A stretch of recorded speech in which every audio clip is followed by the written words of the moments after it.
Bom, no vídeo passado a gente começou a falar de nós sermos resgatados. Nós fomos resgatados por um preço, nós fomos comprados pelo sangue de Jesus. Nós éramos escravos do império das trevas e nós fomos resgatados e transportados para o reino do Filho do seu amor. E hoje eu quero ver com você um dos propósitos de nós sermos resgatados. Nós vimos na aula passada também que nós fomos resgatados para sermos libertos. Mas não só isso. Eu e você fomos resgatados para um relacionamento com Deus. Gente, cristianismo, a gente não pode enfatizar o suficiente isso aqui. Você não foi resgatado, eu não fui resgatado para viver um tipo de vida qualquer. Nós fomos resgatados e tirados do império das trevas para que a gente possa viver com Ele. Nós fomos criados para Ele. Olha só o que diz Romanos capítulo 8, no verso 29, diz: pois aqueles que Deus de antemão conheceu, Ele também predestinou para serem conformes à imagem do seu Filho, a fim de que Ele seja o primogênito entre muitos irmãos. Então, não somente Ele nos resgatou nós já vimos isso quando Ele ressuscitou a Cristo, quando Cristo ascendeu, nós estávamos nele. E você lembra que Jesus era o unigênito do Pai. E quando Ele completa a obra de Jesus, Ele se torna o primogênito. Por quê? Porque Deus quer uma família para si. Então, gente, Ele nos compra, quando Ele nos redime, Ele nos compra para um propósito.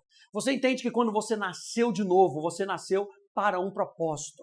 Não só um propósito natural, você renasce para um propósito sobrenatural, para uma vida sobrenatural. Entenda isso nesse vídeo, você nasceu espiritualmente para viver uma vida sobrenatural, não uma vida natural. A vida natural todo mundo vive, as pessoas que estão perdidas no pecado vivem no natural, mas eu e você que nascemos de novo, temos à disposição da gente uma vida sobrenatural. Você lembra que Jesus disse isso: eu vim para que vocês tenham vida. A palavra vida ali, Zoe, ela tem o sentido de uma vida sobrenatural, uma vida de qualidade. Foi para isso que Jesus te conquistou, para que você possa viver uma vida de qualidade.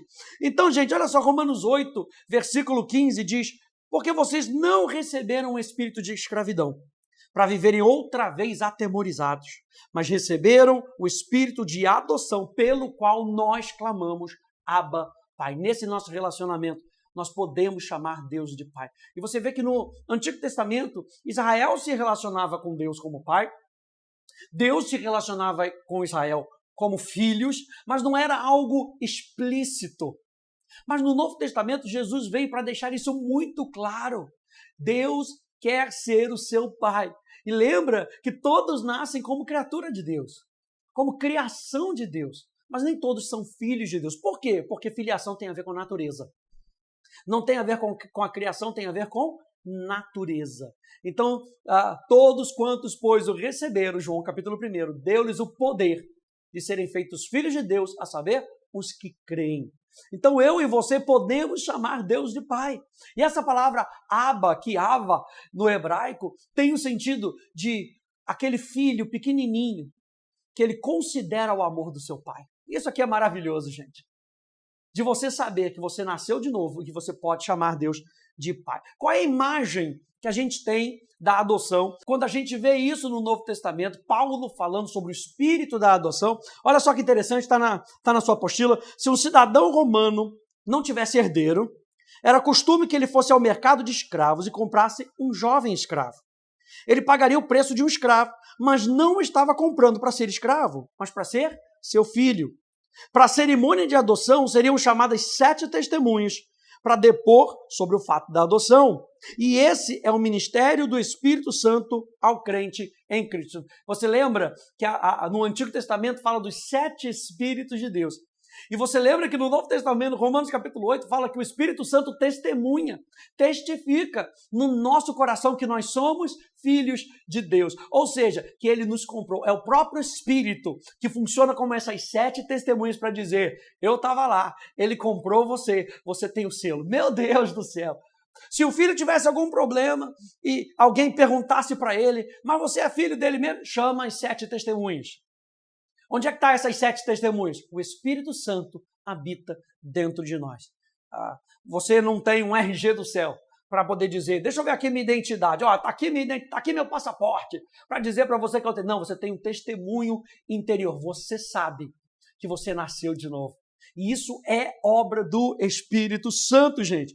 E quando a gente vê essa imagem de adoção, 3 coisas a gente consegue compreender. Quando uma pessoa era escrava e se torna um filho adotado. A primeira coisa é uma mudança de relacionamento. Ele é escravo, agora ele é filho. Gente, isso aqui é maravilhoso. Eu não tinha futuro, agora eu tenho um pai. Eu tenho alguém que cuida de mim, eu tenho alguém que me ama. Olha só o que diz Gálatas, capítulo 4, verso 4 até o verso 7. Diz, mas quando chegou a plenitude do tempo, Deus enviou o seu filho, nascido de mulher, nascido sob a lei, para resgatar os que estavam sob a lei, a fim de que recebêssemos a adoção de filhos. E porque vocês são filhos, Deus enviou o Espírito do seu Filho ao nosso coração, e esse Espírito clama, Abba, Pai. Assim, você já não é mais escravo, porém filho, e sendo filho, também é herdeiro de Deus. A primeira coisa que acontece é uma mudança de relacionamento. A segunda coisa que acontece é uma mudança de herança. Está aí na sua apostila também, acompanha comigo. Diz o filho recém-nascido perdeu toda a ligação com a sua antiga família e ganhou todos os direitos de um filho na sua nova família. De acordo com a lei romana, a sua antiga vida foi completamente eliminada. Todas as suas dívidas foram canceladas e qualquer crime conhecido foi perdoado. Era como se seu passado nunca tivesse existido. E a gente falou um pouquinho sobre isso quando a gente falou que nós fomos justificados, né? Ele foi literalmente visto como uma nova pessoa entrando em uma nova vida. Ele agora assumiu a herança e a reputação familiar do seu novo pai. Seu passado tornou-se a honra e a glória alcançadas por seu novo pai até aquela data. Assim é em Cristo. Ou seja, quando eu e você nascemos de novo, nosso passado ficou para trás. Agora, o que tem para trás? O que tem para trás foi aquilo que Deus conquistou para mim. Por isso que está escrito aqui, o seu passado tornou-se a honra e a glória alcançadas pelo seu pai. O que ele fez anteriormente? Olha, o que ele fez, eu não sei. Não conta mais nos registros. A única coisa que eu posso te dizer é o que o pai dele fez. Meu Deus do céu. O que conta para você no nosso passado, já que você nasceu de novo e o seu passado foi cancelado, é aquilo que Jesus fez. É aquilo que Deus é na sua vida. A partir de agora, quando Deus olha para o seu passado, o que ele vê? Ele vê a honra e a glória do seu Pai. Ele vê a honra e a glória de Cristo. Meu Deus do céu, você nasceu de novo. Você é um filho de Deus. 2 Coríntios 5,17, na versão de J.B. Phillips, diz, pois se o homem está em Cristo, ele se torna uma pessoa totalmente nova. O passado acabou e se foi. Tudo se tornou fresco e novo. A segunda coisa é que nós temos uma mudança de herança. Então, meu passado ficou para trás, eu agora tenho uma herança. A terceira coisa é que existe uma mudança de status. O que isso quer dizer? Que o filho adotado agora se torna cidadão. Um cidadão com plenos direitos. Você lembra do apóstolo Paulo? Prenderam o apóstolo Paulo, bateram no apóstolo Paulo, e aí, em determinado momento, Paulo levanta uma carta. Ele está dizendo, peraí, por que vocês estão batendo num cidadão romano? E o cara fica, uau!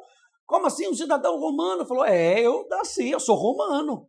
E você? Aí o cara começa a bater uma coisa. Não, eu comprei o meu direito, e isso e aquilo. Você comprou o seu direito, mas eu nasci em Roma. Eu tenho plenos direitos a um cidadão de Roma. Então, quando o inferno muitas vezes vem contra nós, a gente pode levantar essa carta. Eu sou cidadão do reino dos céus.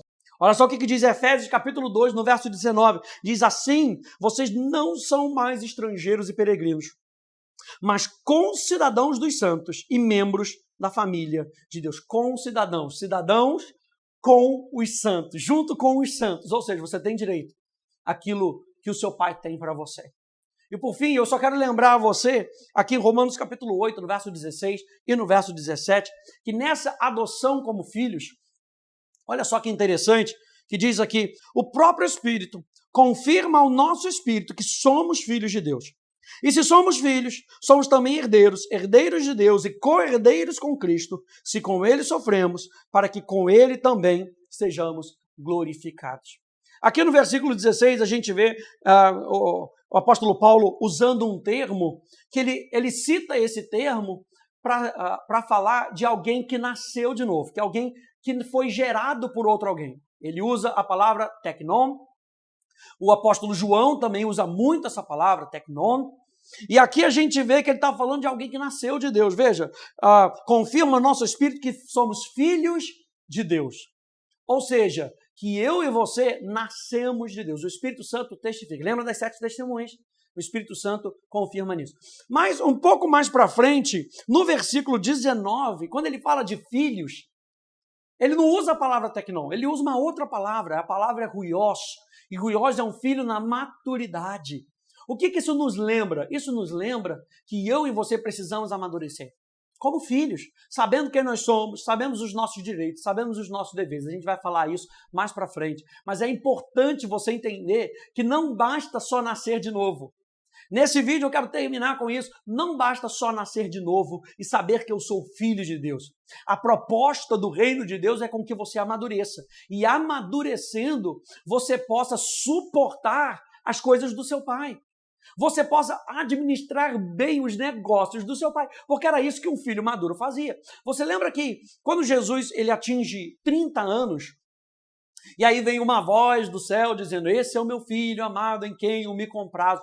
O que é isso? O que Deus faz? Deus entra na cultura daquele povo, porque na cultura daquele povo, quando um filho atingia uma maior idade e ele tinha capacidade de gerir as coisas do seu pai, o filho maduro, ele era levado pelo seu pai em todos os negócios do seu pai, dizendo, esse é o meu filho, eu me comprazo nele, eu tenho prazer nele. Você lembra que na transfiguração de Jesus, a voz veio de novo dizendo, esse é o meu filho, a ele eu vi. O pai também fazia isso, esse é o meu filho.